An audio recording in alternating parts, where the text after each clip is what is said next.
सुबह का समय था। शहर की सड़कों पर रोज की तरह चहल पहल शुरू हो चुकी थी। सब्जी वाले ठेले, चाय की दुकानों की भाप, स्कूल जाते बच्चे और ऑफिस भरते लोग, सब कुछ सामान्य लग रहा था। लेकिन इस सामान्य भीड़ में एक महिला ऐसी भी थी जो आज किसी अफसर की तरह नहीं बल्कि एक आम इंसान की तरह शहर को देखना चाहती थी। उस महिला का नाम था आराध्या वर्मा। वह इस जिले की जिला कलेक्टर थी। आज वह बिना किसी सरकारी गाड़ी, बिना बॉडीगार्ड और बिना किसी तामझाम के साधारण सूट पहनकर हाथ में एक छोटा सा झोला लिए बाजार की ओर निकल पड़ी थी। उसका मकसद साफ था, सिस्टम को कागजों में नहीं जमीन पर देखना। चलते चलते आराध्या की नजर एक पानी पूरी के ठेले पर पड़ी। ठेले वाला एक अधेड़ उम्र का आदमी था। नाम था रमेश यादव। रमेश तेजी से पानी पूरी भर रहा था। चेहरे पर पसीना था, लेकिन आंखों में मेहनत की ईमानदारी झलक रही थी। आराध्या ठेले के पास रुकी। भैया, एक प्लेट पानी पूरी देना। रमेश ने मुस्कुराकर पूछा, तीखा या मीठा मैडम?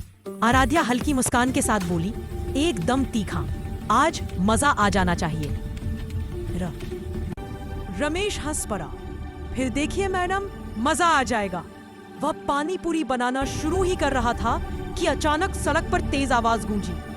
3 पुलिस वाले और एक भारी भरकम इंस्पेक्टर 2 बाइकों पर सवार होकर आए और ठेले के सामने आकर रुके। आगे आगे था इंस्पेक्टर संजय देशमुख।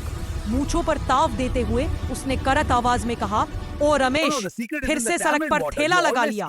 कितनी बार बोला है यहाँ धंधा नहीं करना। रमेश के चेहरे की मुस्कान पल में गायब हो गई। वह हाथ जोड़कर बोला, साहब गरीब आदमी हूँ, बच्चों की फीस भरनी है, थोड़ा साइड में ही तो खड़ा हूँ। इंस्पेक्टर संजय हंसा, साइड में? और इस हफ्ते का हिस्सा कहाँ है? रमेश घबरा गया। आज अभी ठीक से कमाई भी नहीं हुई। इतना सुनते ही एक कांस्टेबल ने पानी का जग उठाकर सड़क पर फेंक दिया। अगले ही पल इंस्पेक्टर ने ठेले को लात मार दी। पानी पूरी, आलू, चटनी सब सड़क पर फैल गया। रमेश जमीन पर बैठ गया। उसकी आंखों से आंसू बहने लगे। यह सब देखकर आराध्या का खून खौल उठा। वह आगे बढ़ी और बोली, यह क्या तरीका है? किसी की रोटी ऐसे उजाड़ देना क्या कानून है? इंस्पेक्टर संजय ने उसे घूरा। तू कौन है? ज्यादा नेता मत बन। आराध्या ने शांत लेकिन मजबूत आवाज में कहा, मैं इस देश की नागरिक हूँ और सवाल पूछने का हक रखती हूँ। इंस्पेक्टर का गुस्सा भड़क उठा। अरे बहुत ज्यादा बोल रही है। और अगले ही पल उसने आराध्या के गाल पर जोरदार थप्पड़ मार दिया। पूरा बाजार सन्ना रह गया। पुलिस ने आराध्या को जबरदस्ती जीप में धकेल दिया। रास्ते भर पुलिस वाले बेहुदा मजाक करते रहे।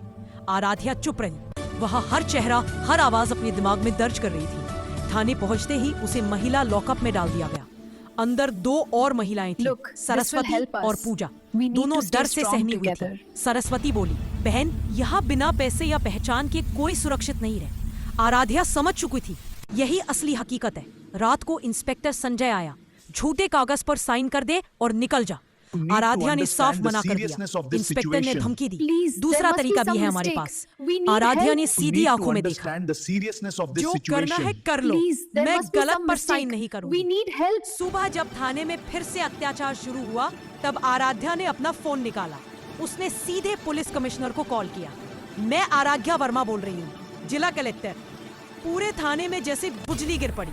इंस्पेक्टर संजय के हाथ पैर कांपने लगे। कुछ ही मिनटों में एसपी, एसएसपी और वरिष्ठ अधिकारी पहुंचे। आराध्या ने पूरी घटना बताई। आदेश दिए गए, इंस्पेक्टर संजय सस्पेंड, सभी दोषी कांस्टेबल सस्पेंड, एफआईआर दर्ज, रमेश को मुआवजा, थाने में सीसीटीवी अनिवार्य। आराध्या बाहर निकली। लोग तालियां बजा रहे थे। रमेश रोते हुए बोला, मैडम, आपने हमें इंसाफ दिलाया। आराध्या ने कहा, मैं कोई देवी नहीं, बस अपना फर्ज निभा रही हूँ। गाड़ी आगे बढ़ गई। वह जानती थी ये लड़ाई अभी खत्म नहीं हुई है। कानून से ऊपर कोई नहीं। वर्दी सेवा के लिए होती है, घमंड के लिए नहीं। एक ईमानदार अफसर पूरा सिस्टम हिला सकता है। I need to make this decision carefully.